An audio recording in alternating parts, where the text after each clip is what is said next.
Revealed in upcoming episodes of this program are the contents of a recently unearthed repository classified by the secret government, the Phenomenon Archives.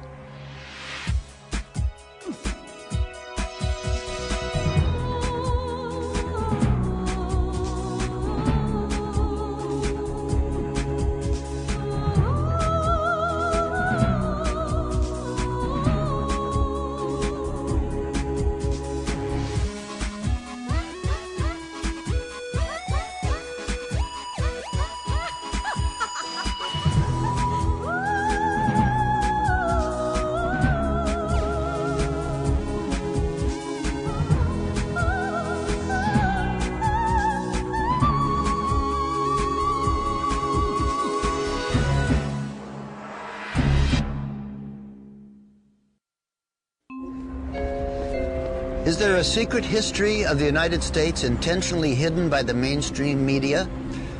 Could there be a secret society of fat-moneyed businessmen whose agenda has been the cause of every major war and economic depression? Is there a shadowy elite gently pulling the strings of our world to bring about their own self-serving political program? The answers may surprise you. Nearly 200 years ago, Thomas Jefferson wrote, "If the American people ever allow the banks to control the issuance of their currency, the banks and corporations that will grow up around them will deprive the people of all property, until their children will wake up homeless on the continent their fathers occupied." Throughout the history of the United States, there's been this running battle over who controls how much money is in the system. Will it be some privately owned central bank, or will it be the people, the Congress, for the benefit of everybody in the country?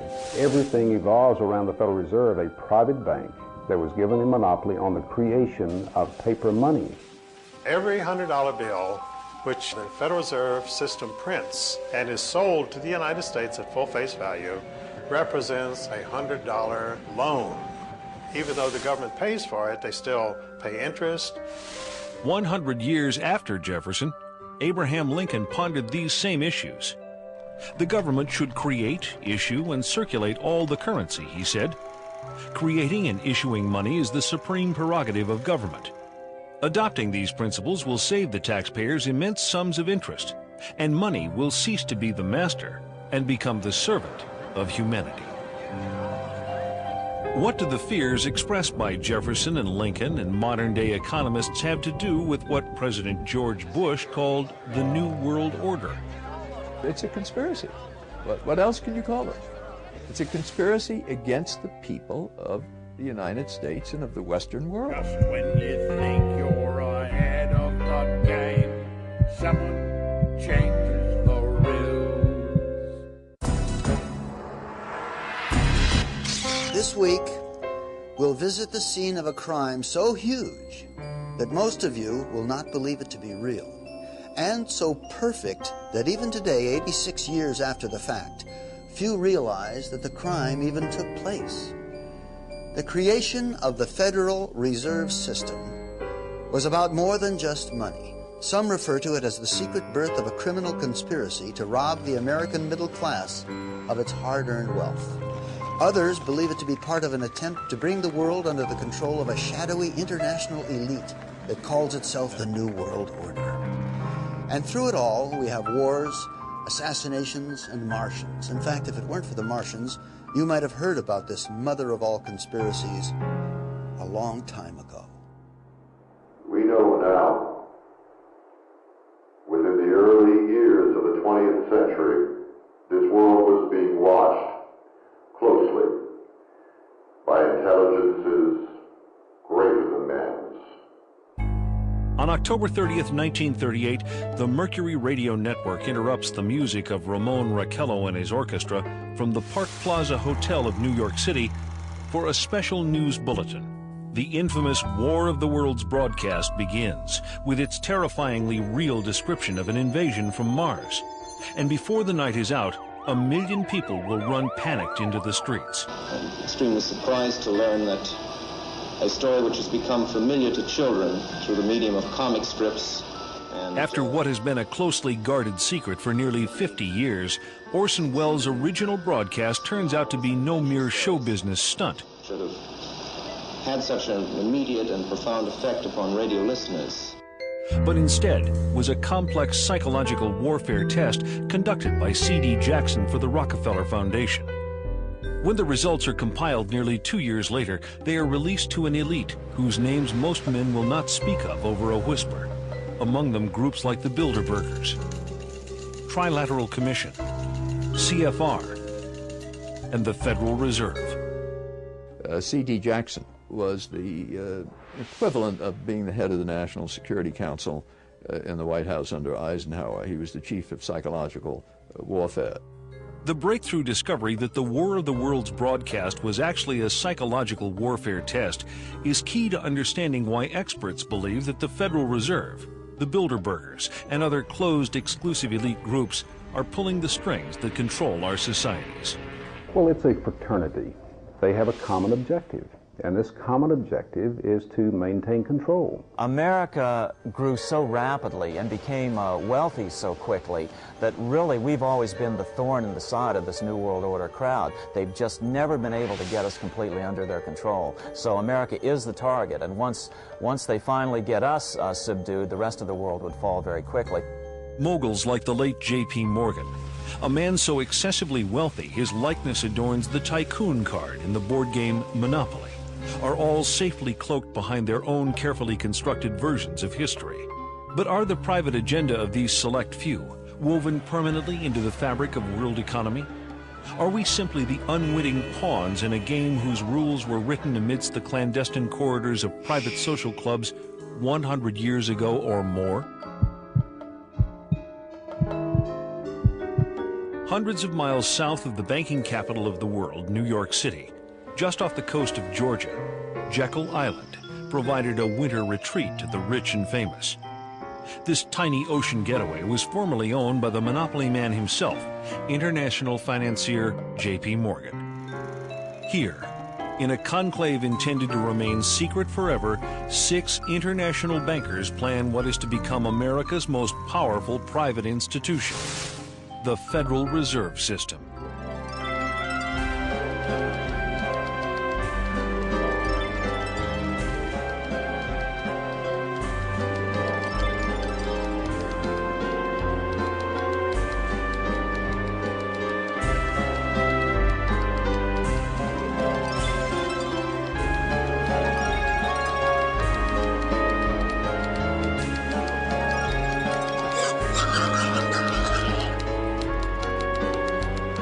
The Jekyll Island story is one of the great untold stories of the 20th century. These bankers who got together, left Hoboken in a sealed train, and the reporters were going crazy. They knew this was big. These were 5 of the biggest bankers in the world getting on this sealed train. The reporters wanted to know what the hell was going on. And they didn't know for years what had happened. It is at the urging of the famous poet Ezra Pound that Eustace Mullins begins his own personal search for the truth about the origins of the Federal Reserve. Ezra Pound's young artists and writers, friends, were killed during World War I. Ezra wanted to know why they died. Digging book by book, row by row, in the entire economics section of the Library of Congress, I found this little magazine with the Jekyll Island story in it. When I took that to Ezra Pound, he was so thrilled. It was the biggest discovery of his life. In fact, Ezra Pound called the Jekyll Island story the biggest detective story of the 20th century. But why? Andrew Gray, grandnephew of one of the 6 men who met to plot the creation of the Federal Reserve System, scoffs at talk of secret cabals. Well, I'm asked whether the Jekyll Island meeting can be automatically classed as a conspiracy. And the answer, first of all, is that the need for secrecy does not necessarily imply conspiracy. Very important legislation of any kind cannot be drafted in public forum. Back in 1910, they called themselves the Jekyll Island Club. Collectively, members represented more than 1/6 the wealth of the entire world. So anxious were they to keep any knowledge of their meetings secure, they used code names even when talking to friends. "We're going to Jamaica," they would say. And those in the know would understand they were traveling to Jekyll Island.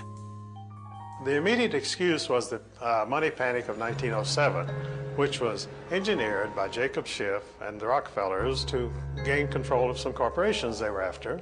And so then they said, look, we've got another nationwide panic, we've got to have banking reform. The birth of the Federal Reserve System, we know, was at Jekyll Island, Georgia, in a secret meeting that took place that was attended by Senator Aldrich, who was the chairman of the Banking Committee, and whose son I knew, incidentally, Winthrop Aldrich, when he was chairman of the Chase Bank.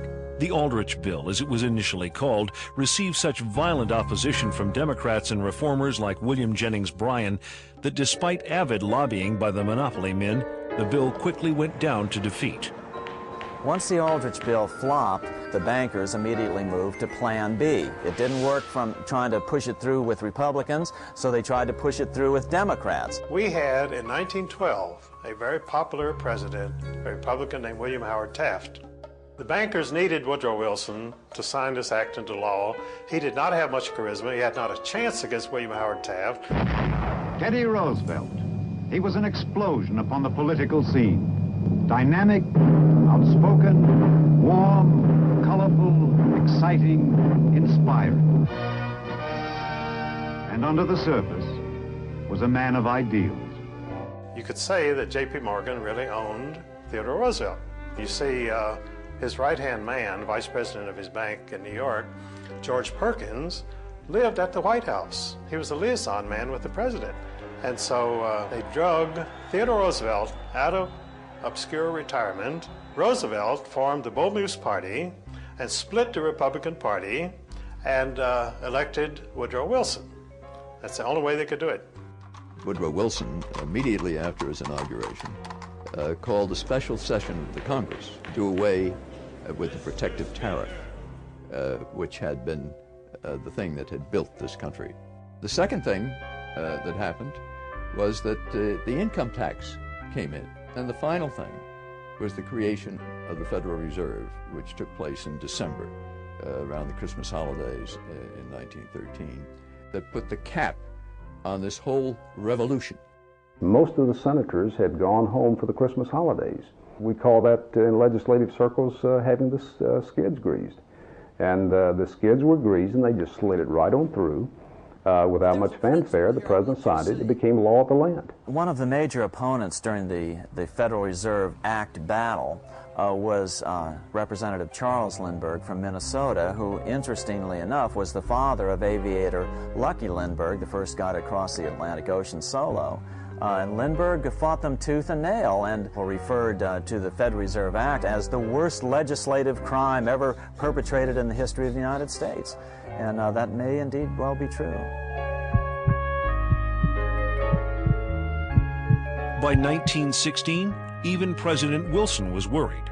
He lamented, "The growth of the nation and all our activities are in the hands of a few men." Near the end of his life, Wilson said that he had been deceived into signing the Fed into law, reportedly murmuring just before he died, "I have unwittingly ruined my government." In law, when any people meet together to plot to rob somebody, that becomes a criminal operation. It can never be anything else. Throughout its subsequent history, it can never overcome that initial criminal beginning. And that's where we are today, a criminal syndicate. That's all it is. It's all it ever has been. Did the creation of the Federal Reserve represent a takeover of the United States by shadowy international financiers? Certainly, the Fed was designed to serve somebody's interest, but whose? Not the American banking community. It was the international banking community.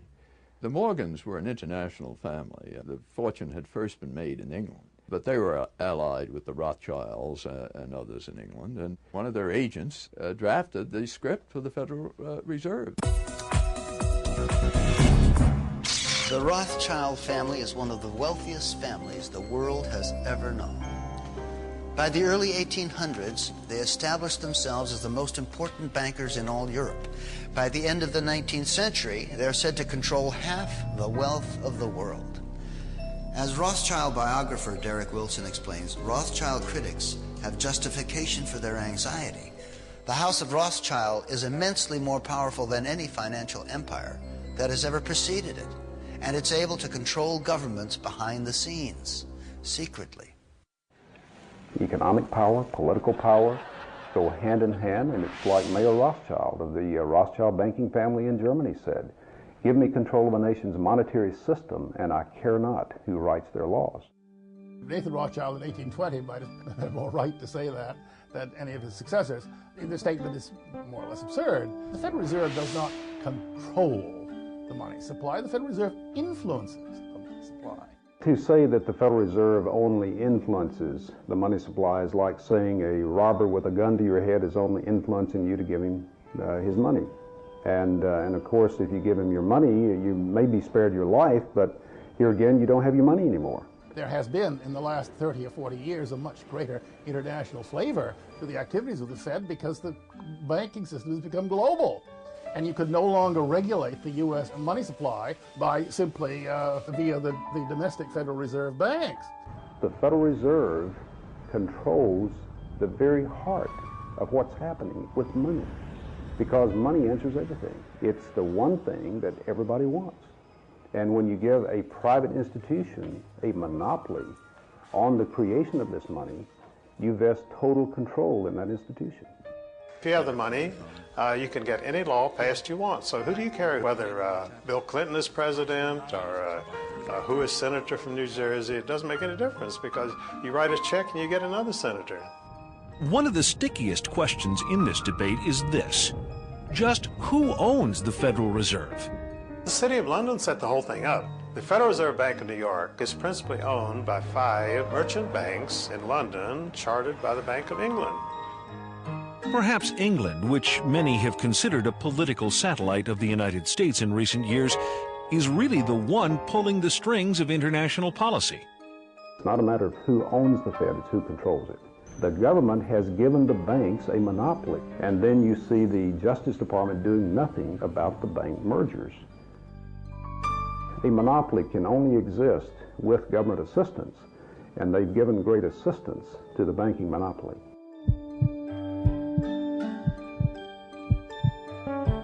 Perhaps the headiest allegation made against those who run the Federal Reserve is that they are responsible for 3 of the biggest tragedies of the 20th century: World War I, World War II, and the Great Depression. Wars are very profitable. In fact, wars are probably the most profitable thing an international banker can be involved in. So consequently, throughout the last at least 300 years of North American and European history, you see incidents of international bankers backing both sides of a conflict. They've been trying to have a war in Europe since 1885, but the central banks of Europe had already bankrupted all the nations of Europe. They had no money. The only money was here in the United States. In order to get that money, they had to put a central bank over on the American people. It was sold as a way to bring stability to the American economy.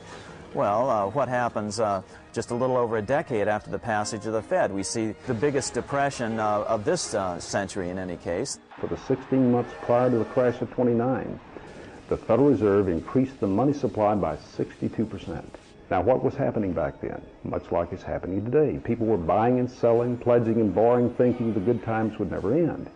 And then at the time of the crash, they pulled the plug on the money supply, and the people who had pledged their stocks, their bonds, their homes, their cars, everything, they pledged their savings accounts, they lost it all.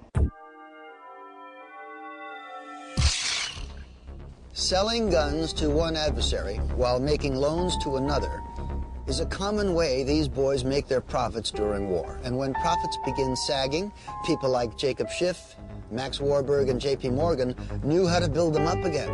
Surprise, surprise, it's a documented fact that these fellows financed Trotsky and Lenin with billions in gold and credit to initiate the revolution in Russia. With Russia out of the war and America in, the conflict was extended by at least another 2 years. 2 more glorious years of gun sales and wartime bank loans, upon which to earn interest for many more years to come. There is no question that war is a profit-making business. After World War I, Senator Gerald Nye held very famous hearings here in Washington where he dragged in some of the biggest bankers and industrialists and put them on the spot and just examined profits that were made by some of these major interests. War is a profit-making business. Anybody who says otherwise is a liar or a fool. They were able to manipulate us into World War I, and as a matter of fact, the war stretched out for at least another 2 years beyond what it would have gone. Just when you think you're ahead of the game, someone changes the rules. They did this knowing, with malice aforethought, to strengthen their own profits and to build their own institutions, their own banking institutions. Many people believe that virtually all of the wars of this century have been caused for reasons that benefit small financial groups, those that move in the sphere of influence of the Bilderberg and the Trilateral Commission. For an example, the war in the Balkans right now. Who's been providing Milosevic with arms and weapons? The Soviets have. Who has been financing the Soviet Union, their military industrial complex? The United States has. European bankers have. So the bankers have been financing both sides of every major conflict. Conflict brings progress, but controlled conflict brings controlled progress. Every major war, every major conflict, arms sales, loaning money to governments. You get their people to pay you interest back into the coffers of the bank. Money that you created out of nothing. Nobel Prize Milton Friedman claimed that the Federal Reserve caused the Great Depression by deliberately reducing the amount of money in circulation. Depositors all over the country were frightened about the safety of their funds and rushed to withdraw them. There were runs, there were failures of banks by the droves, and all the time the Federal Reserve System stood idly by when it had the power and the duty and the responsibility to provide the cash that would have enabled the banks to meet the insistent demands of their depositors without closing their doors.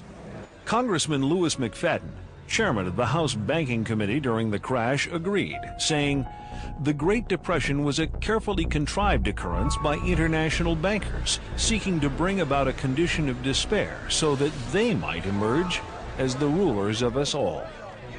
There was a memo circulated in advance of the stock market collapse.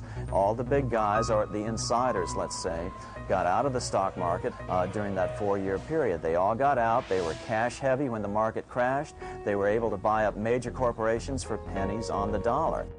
Franklin Roosevelt's own son-in-law called the Depression the deliberate shearing of the public by the world money power, triggered by the planned sudden shortage of call money in the New York markets. Insider Joseph Kennedy's wealth grew from $4 million in 1929 to over $100 million 4 years later. Then, as now, America's press failed to tell us what was happening. These scenes of unrest in America have never been seen before. Cameramen would shoot them, but newsreels wouldn't play them. Controlling the news started early in America. Of course, the lighter side of the news continued to get lots of play. And they're off. Around the first bend, it's Rumbleweed by a beat. Alex Miller is second, and Hop, Skip, and a Jump. Now coming around the turn, it's Fox Feather. Hop, Skip, and a Jump is second. And Hop, Skip, and a Jump is down. Well, ladies and gentlemen. Fortunately, populists from President Andrew Jackson to William Jennings Bryan to Father Charles Coughlin were courageous enough to speak the truth. May I remind our President with all due respect that not one of these soldiers cast a ballot on that fateful Good Friday night in the spring of 1917 to force a peace-loving nation like ours to take up arms for the profiteers and the exploiters of mankind. And during the Depression, no one was more dangerous to the banking interests than Huey Long. We've tried the Republican Party, we've tried the Democratic Party, then we've gone back and tried the Republican Party, and now we're back trying the Democratic Party.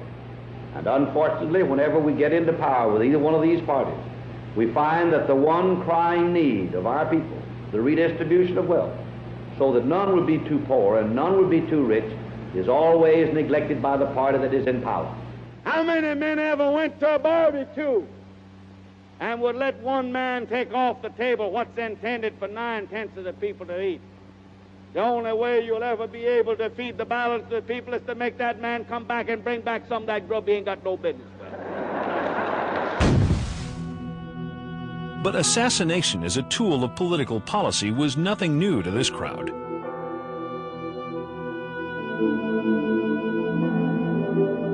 President Jackson, for example, in his era, he was the leading opponent of the privately owned central bank. Well, what happened to him was an assassin who was connected to international bankers, it was later found out, got right up to Jackson, stuck 2 pistols in his belly, fired both at the same time, both misfired. Jackson was saved. And interestingly enough, even though history books don't spend much time dwelling on this bank problem, Jackson himself numbered this as his leading accomplishment. In fact, on his tombstone, do you know what's on it? It's, "I killed the bank." Someone changes the rules. Going back to the American Civil War, Germany's Chancellor Otto von Bismarck declared, "The division of the United States was decided by the high financial powers of Europe. They were afraid that the U.S. would upset their financial domination over the world. They saw tremendous booty if they could substitute 2 feeble democracies burdened with debt to the financiers in place of the vigorous republic sufficient unto herself." Abraham Lincoln realized this and so stood firmly for preservation of the Union. But Lincoln needed money to win, lots of it. He went to the Wall Street bankers who wanted 36% interest per annum. Honest Abe chose a less expensive alternative, choosing to have Congress issue the money. The bills were called greenbacks, and they weren't backed by gold, only by the full faith and credit of the United States. With Congress issuing the money, not 1 penny of interest was paid to private bankers. The assassination of Lincoln was related to the bankers wanting control of the money. The same thing went for John Kennedy, that he was planning to reintroduce the U.S. notes rather than Federal Reserve notes. And of course we go back to the Constitution of the United States, which provides that the Congress shall coin the money, the currency, and regulate the value thereof. If you go out and ask the average person on the street who issues the money, they'll say the government issues the money. That's why the lie works, because people know intuitively that the government should issue the money. Well, the Federal Reserve is neither federal and has doubtful reserves. You will not find the Federal Reserve in the blue pages of government in any phone book. You will find it in the business pages next to Federal Express. Congressman Louis McFadden fought the Fed to his last breath. He once called it a superstate controlled by international bankers and international industrialists acting together to enslave the world for their own pleasure. 2 attempts were made on his life, one from a man wielding 2 pistols, both shots missed, and the second from a poisoning attempt, but fortunately there was a doctor on hand to pump his stomach. Of course, a conspiracy powerful enough to cause both world wars and the Great Depression would have to have a clubhouse somewhere, if only to split up the cash. It turns out they do. If you haven't heard of the Bilderbergers, it's for one reason only. They haven't wanted you to. At their annual closed-door meetings, no outsiders are allowed even close to the building. Here are gathered the most powerful individuals of the Western world, united regularly at club meetings. Yet nothing is reported by the New York Times, the Washington Post, or the LA Times. What really fascinates me is the complete blackout in the American press.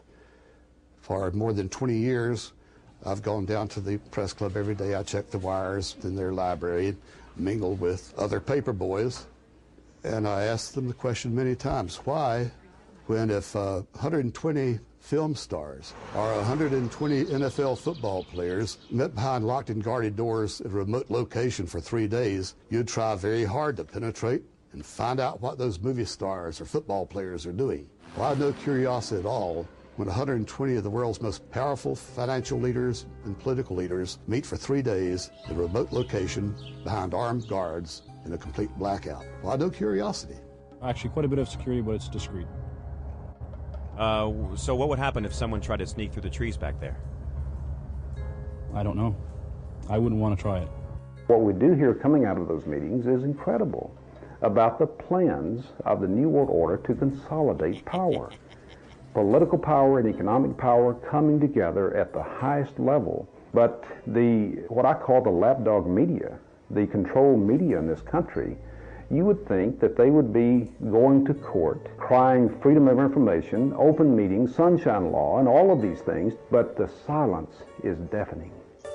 Attendees at recent Bilderberg meetings have included Presidential Advisor George Stephanopoulos, Senator Sam Nunn, David Rockefeller, former Senator Lloyd Bentsen, and Henry Kissinger. 1 month earlier, 50 liberal groups met in Washington to discuss their opposition to international banks and economic globalization. In reaction, one of the major items on the Bilderberger agenda was the role of liberals in various organizations. Also on the docket, the separatist movement in Canada, how fragmented Canadian provinces could be absorbed into the United States. Next, the expansion of NAFTA from Alaska to Chile, to boost corporate profits by encouraging American businesses to move to Latin American countries, where the costs of labor are low and environmental laws are not enforced. Do organizations like the Bilderbergers, the Council on Foreign Relations, and the Federal Reserve pull the strings of our lives like master puppeteers? Or are such ideas merely the paranoid ravings of conspiracy theorists? The people who call conspiracy theorists are not the conspiracy theorists themselves. We're talking about facts here. The Bilderberg Group does exist. The Federal Reserve does exist. The people who are members of the Bilderberg Group are also the people who do control the Federal Reserve. These are all facts. David Rockefeller himself thanked the media for keeping this all hushed up. If it wouldn't have been for you, then we wouldn't have been able to pursue our interests towards internationalism. They're conspiring to eliminate the United States as we know it through something as simple as the elimination of our national identity. Why is it the major media would deny this? Let's look at the ownership of the major media. Let's look at the roster of, say, the Bilderberg meeting. Katharine Graham owns the Washington Post. Katharine Graham has been to the Bilderbergers. Conrad Black, one of the largest media barons in Canada and Europe, has not only been to these meetings, but he has hosted the meeting just a few years ago. Every year they meet in secret, and there is an absolute news blackout.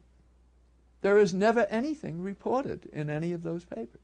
In this country, the press is seen as the fourth estate. You know, you've got the judiciary branch, the legislative branch of government, the executive branch of government. Then you're supposed to have the press keeping an eye on these three. If leaders from these three are working with other leaders around the world to determine economic policy, wars, human rights, etc., then yes, the press has a responsibility to get in there and to inform people. But just 2 years ago, I think 1997, the First Lady attended the meeting in Georgia. A few papers in Georgia picked it up, but this is the First Lady at a meeting with people who really arguably want to rule the world. You know, that should have been front page news. Well, the fifth estate are the international bankers, and they just couldn't accomplish their goals without being to control the electronic media. Now, what they hate more than anything else is this outbreak amongst the internet, cable TV, radio talk shows. That's what they can't control. They need control, and without it, they aren't going to get what they want. Of course, one person's sinister conspiracy could just be another person's private affair. The Bilderberg is a clubby atmosphere. That's what it is, really. It's a clubby affair. By invitation only. Now, when you see groups like Council on Foreign Relations, Bilderbergers, Trilateral Commission, you have to remember bankers work internationally, and the central banks in all countries work together, and they do this through special groups. They formed the Council on Foreign Relations at the Versailles Peace Conference after World War I. Now, many conservatives believe the CFR runs in the United States, but it only does it secondhand because the real orders come out of London first. Decisions arrived at in secret Bilderberger meetings apparently do affect our lives as much, if not more, than the policies adopted through Democrat-Republican squabbling. When no other newspaper bothered, the tiny Washington publication, The Spotlight, single-handedly invaded the shroud obscuring these secret gatherings. Well, by penetrating the secrecy of Bilderberg, we were able to do an advanced story on the end of the Cold War, the downfall of Maggie Thatcher, an advanced story on the Persian Gulf War, then President George Bush's reversal from his read my lips, no new taxes pledge. The financial entities that dominate the Federal Reserve, the Bilderberg Group, are largely centered around the Rockefeller family and the Rothschild family. Names such as Chase Manhattan, Citibank, all these groups that move in the Rockefeller sphere of influence and the Rothschild sphere of influence are the glue that hold the Bilderberg elite together. Most troubling of all is evidence that the attendees of these secret meetings may even choose our presidents. In December of 1974, there was a major headline on the editorial page of the Atlanta Constitution that said Jimmy Carter is running for what? And the what was about this day? Running American president. Jimmy Carter had been a one-term governor of Georgia, hardly known to the American people. He, however, had an entree into the international elite through his membership in David Rockefeller's Trilateral Commission. No one had ever heard of Jimmy Carter. I think that's fair to say. Yet, within the next several years, as he announced his presidential campaign, started moving towards a Democratic presidential nomination, he started getting a lot of favorable media coverage, particularly from media connected to the Rockefeller sphere of influence. Jimmy Carter was painted as a populist, a man of the people. I remember when we couldn't find a microphone. When in fact, he was moving in the highest circles of the international elite. When we discovered that the obscure governor of Arkansas, Bill Clinton, had attended his first Bilderberg meeting in Baden-Baden, Germany in 1991, we were able to anticipate a political future for the young man. When I discovered in 1991 that Bill Clinton had attended the Bilderberg meeting, I was able to predict that he would be the candidate for the presidency of the Democratic Party. I didn't think he'd be elected president, incidentally. And so they picked him. The Bilderbergers actually picked him to be the president. I will, to the best of my ability, preserve, protect, and defend the Constitution of the United States. Preserve, protect, and defend the Constitution of the United States. So help me God. So help me God. Bill Clinton, like Jimmy Carter, is a product of the Rockefeller Empire.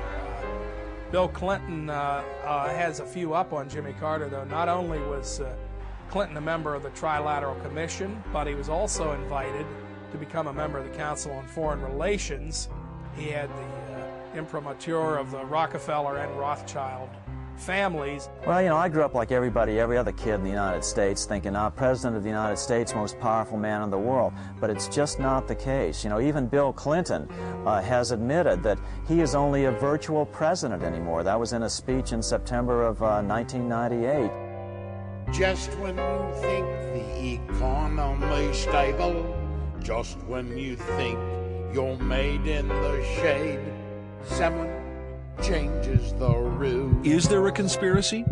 If we are onto the fomenters of what's loosely called the New World Order, the free movement of capital and goods across national boundaries is clearly a big part of their agenda. The global elite have been the primary promoters of free trade precisely because of the fact that they are the ones who control the major multinational corporations. They are the ones who want to build televisions in Mexico and in impoverished third world countries and pay these people sub-minimum wages, slave wages, and then export them at gigantic profits back to the United States. But we're told by the major media in this country, which is tied in again with these international elites, that, oh, well, this is a temporary thing. It really is good for America. But it's not good for America. Look at anybody who's lost their job. Look at how their family suffers. That's the Bilderberg Group at work. That's the Trilateral Commission. That's the Federal Reserve. All these elite groups that they're benefiting, but the average American isn't. These families have been mostly in the banking business for at least 500 years, most of them. They were in the slave trade. They were in the opium trade, because these people are not interested in 5% a year return. They want 1,000% a year return. And to get into those things, you need to get into gold, slaves, drugs. That's where the big money is. Fiat currency is what we have. Fiat, meaning no thing, nothing, having no value. In other words, it's backed by the faith and credit of the person who is creating the money. If you have a private bank out here that is creating this money, then your faith is in their ability to keep the value of this currency to where everybody accepts it. We have to understand that people, not governments, not central banks, nor nation states, but people ultimately determine what money is and what money is not. It's been that way for over 5,000 years. This brings us back to our initial question. Are we citizens of a great democracy, or is something more convoluted and sinister at work? Is there anything wrong with the best and the brightest controlling our country, or potentially in the near future the entire world? Are international financiers in control of our lives? Are they masters of the universe? What's wrong with an elite ordering world events? There's a lot of things wrong with that. The American people, at least, have always been told that they control their own destiny through their elected representatives, but when you find their elected representatives behind closed doors, surrounded by armed guards who will not let the general public in, and they're making decisions that affect the future of the American people and the people of the world, then there are legitimate questions as to why this elite should be able to dictate things. The whole point of one world government is to eliminate the concept of nationalism. Now, why is eliminating nationalism bad if it would eliminate war? Well, the reason is, if old British Lord Acton's axiom, that is, absolute power tends to corrupt absolutely. If you could print $1 billion tomorrow, well, you could be a master of the universe. But you can't, because they have the monopoly. As long as they can print the money, as long as they can buy the New York Times, the Washington Post, congressmen, senators, presidents, then you can't compete against them. What have you got to offer? If you have relatively few people governing your government, you don't have a democratic government, do you? You've got a secret cabal here who is governing the United States. And not just the United States, but the governments of England and France, Germany, all the European countries, less influence in Japan, but quite a bit there too. So it's a conspiracy against the people of the United States and of the Western world. What would you call it? Are the Rockefellers and the Rothschilds and the people in their sphere of influence the masters of the universe?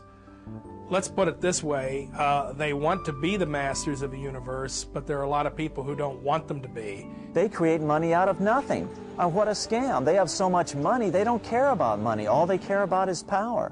All they care about is be able to control the political situation so it goes their way. But they still have not been able to succeed in America because of the wealth and the independence and the patriotic spirit of the American middle class. That's the only thing that's holding this world from a situation of total despotism. See, if I serve you a black cup of coffee and it's 95% coffee but 5% arsenic, it's mostly coffee, but it's going to kill you in the end.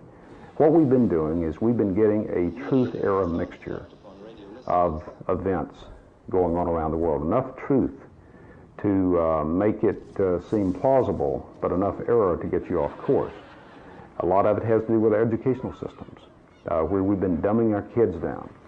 And when you dumb them down, it's the cruelest form of censorship, because most of this current generation can't even read the books that these guys would be scared of. It's only fitting that we end with a quote from the man who started it all, Woodrow Wilson, a dreamer who tried to change the world for the better, but who in his final years ended up regretting many of the important accomplishments attributed to his presidency. We are controlled by a small group of dominant men, he said, of the worst ruled and most completely controlled governments in the civilized world. Is there a sinister conspiracy in control of our lives? Are there masters of the universe? If there are, I'm not one of them, nor would I want to be. Democratic societies have always been the crowning glory of human civilization, and in a democracy, the people decide, they don't have their decisions made for them. Masters of the universe, you've seen the evidence. You decide. Just when you think that your life has turned sunny, you're counting your money, tasting the honey. Just when you think you're ahead of the game, someone changes the rules.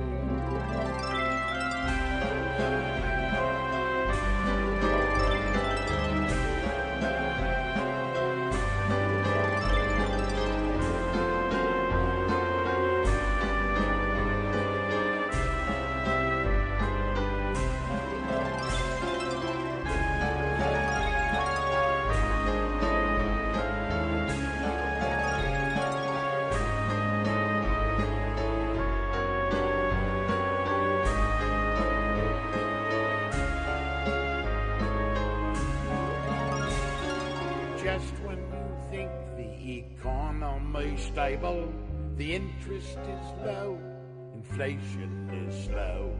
Just when you think you're made in the shade, someone changes the rules.